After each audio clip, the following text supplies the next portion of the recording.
Logistics ವಹಿಸಿಕೊಂಡವರು ಯಾರು, ಇಲ್ಲಿಂದ ಇಲ್ಲಿಗೆ ಲಾಜಿಸ್ಟಿಕ್ಸ್ ವಹಿಸಿಕೊಂಡವರು ಯಾರು?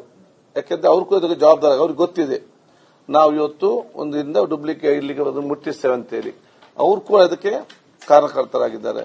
ಇಲ್ಲಿಗೆ ಬಂದು ಮುಟ್ಟಿದ ನಂತರ ಇಲ್ಲಿ ಇವರ ಮಧ್ಯೆ ಮತ್ತು ಈ ಆಸ್ಪತ್ರೆಗಳ ಮತ್ತು ಈ ಫಾರ್ಮಸಿಟಿಗಳ ಮಧ್ಯೆ ಇರುವಂತಹ ದಲಾಲಿಗಳು ಮತ್ತು ಏಜೆಂಟ್ ಯಾರು, ಇಲ್ಲಿ ಬಂದು ತೆಕ್ಕೊಂಡು ಹೋಗುವಂತ ಲಾರಿಗಳು ಮತ್ತು ವಾಹನಗಳು ಯಾವುದು, ಮತ್ತು ಯಾವೆಲ್ಲ ಆಸ್ಪತ್ರೆಗಳಲ್ಲಿ ಯಾವೆಲ್ಲ ಪ್ರೈಮರಿಗೆ ನಮ್ಮ ಫಾರ್ಮಸಿಗೆ ಇವರು ಸಪ್ಲೈ ಮಾಡಿದರೆ ಅಲ್ಲಿಯ ಮಾಲೀಕರು ಯಾರು, ಇದರ ಮಧ್ಯೆ ಏಜೆಂಟ್ಗಳು ಯಾರು, ಮತ್ತು ಯಾವ ಯಾವ ಐಸಿಯು ಅಲ್ಲಿ ಈ ಮದ್ದನ್ನು ಉಪಯೋಗ ಮಾಡಿದ್ದಾರೆ, ಆ ಐಸಿಯು ಅಲ್ಲಿ ಕಳೆದ 2 ವರ್ಷದಲ್ಲಿ ಚಿಕಿತ್ಸೆ ಪಡ್ಕೊಂಡವರು ಯಾರು, ಆದ್ರೆ ಎಷ್ಟು ಜನ ಬದುಕಿದ್ದಾರೆ ಅಥವಾ ಏನಾಗಿದೆ, ಇದಕ್ಕೆ ಸಂಪೂರ್ಣವಾದ ಡೀಟೇಲ್ ಆದ ಎನ್ಕ್ವೈರಿ ಆಗಬೇಕಾದ ಕಾರಣ ಇದಕ್ಕೆ ನಾನು ಬಹುಶಃ ಗೃಹ ಸಚಿವರ ಜೊತೆ ಚರ್ಚೆ ಮಾಡಿಕೊಂಡು ಸ್ಪೆಷಲ್ ಒಂದು ಇದಕ್ಕೆ ಇನ್ವೆಸ್ಟಿಂಗ್ ಟೀಮ್ ಇವತ್ತು ಮಾಡಬೇಕು.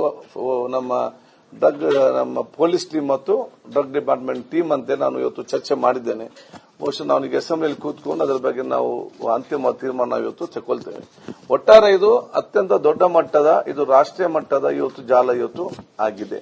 ಅದಕ್ಕೆ ನಾವು ಇವತ್ತು ಕೇಂದ್ರ ಸರ್ಕಾರ ಕೂಡ ಇದನ್ನು ವಹಿಸಿಕೊಂಡು ಅವರಿಗೆ ಬಹುಶಃ ಇವತ್ತು ಉನ್ನತ ಮಟ್ಟದ ತನಿಖೆ ಕೂಡ ಅವರಿಗೆ ಅಲ್ಲಿಂದಲೂ ಕೂಡ ಇವತ್ತು ಆದೇಶ ಮಾಡಬಹುದು. ಇದನ್ನು ಅದಕ್ಕೆ ನಾವು ಇವತ್ತು 5 ಕೋಟಿಗಿಂತ ಜಾಸ್ತಿ ಇದೆ.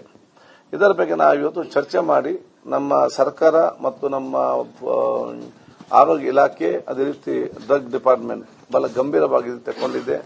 ನಾನು ಬಹುಶಃ ನಮ್ಮ ಡ್ರಗ್ ಡಿಪಾರ್ಟ್ಮೆಂಟ್ ಕಮಿಷನರ್ ಅವರಿಗೂ ಎಲ್ಲ ನಮ್ಮ ಆ ಒಂದು ತಪಾಸಣೆಗೆ ಹೋದಂತ ನಮ್ಮ ಅಧಿಕಾರಿಗಳು ಮತ್ತು ನಮಗೆ ಲೋಕಲ್ ಸಹಾಯ ಮಾಡಿದಂತ ಆ ಬೀಟ್ ಪೊಲೀಸ್ ಮತ್ತು ಇನ್ನಿತರ ಅಧಿಕಾರಿಗಳು ನಾನು ಅವರನ್ನು ಪ್ರಶಂಸಿಸಿ ಕೃತಜ್ಞತೆ ಸಲ್ಲಿಸುತ್ತೇನೆ.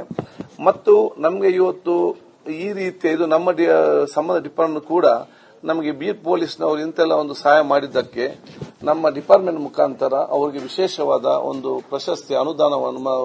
ಪ್ರಶಸ್ತಿಯನ್ನು ಮುಂದಿನ ದಿನ ಅವರಿಗೆ ನಾವು ಕೊಡ್ತೇವೆ,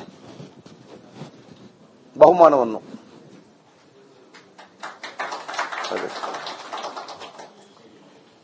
ಅಲ್ಲಿ ನಮ್ಗೆ ಯಾರು ಮಾಹಿತಿ ಕೊಟ್ಟಿರ್ತಾರ ಇದೆ ಅಂತೇಳಿ ಅದಕ್ಕೆ ಅನುಗುಣವಾಗಿ ಅವರಿಗೆ ನಾವು ಮಾಹಿತಿಯನ್ನು ಕೊಟ್ಟವರಿಗೆ ಆ ಒಂದು ಬಹುಮಾನವನ್ನು ನಾವು ಅದನ್ನು ಅವರಿಗೆ ಕೊಡ್ತೇವೆ. ಮುಂದಿನ ದಿನಗಳಲ್ಲಿ ಏನಾದ್ರು ಕ್ಯಾಶ್ ಪ್ರೈಸ್ ಕೊಡಬೇಕಂತ ಇದೆ.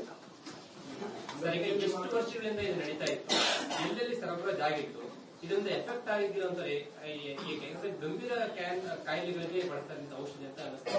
ಹಾಗಾಗಿ ಅದನ್ನ ಹೇಗೆ ಪತ್ತೆ ಹಚ್ತಾರ ಇಂಪಾರ್ಟೆಂಟ್. ಈಗಾಗಲೇ ಸರಬರಾಜು ಆಗಿರೋದನ್ನ ತಡೆ ಹಿಡಿತೀರಾ? ಔಷಧಿ ಮೆಡಿಕಲ್ ಶಾಪ್ಗಳಿಗಿರ್ಬೋದು ಅಥವಾ ಅದನ್ನ ಸರಬರಾಜು ಮಾಡ್ತಕ್ಕಂಥ ಕಂಪನಿಗಳಿರ್ಬೋದು, ಅವರಿಗೆ ಅದರ ಇಂಟಿಮೇಷನ್ ಅದನ್ನೀಗ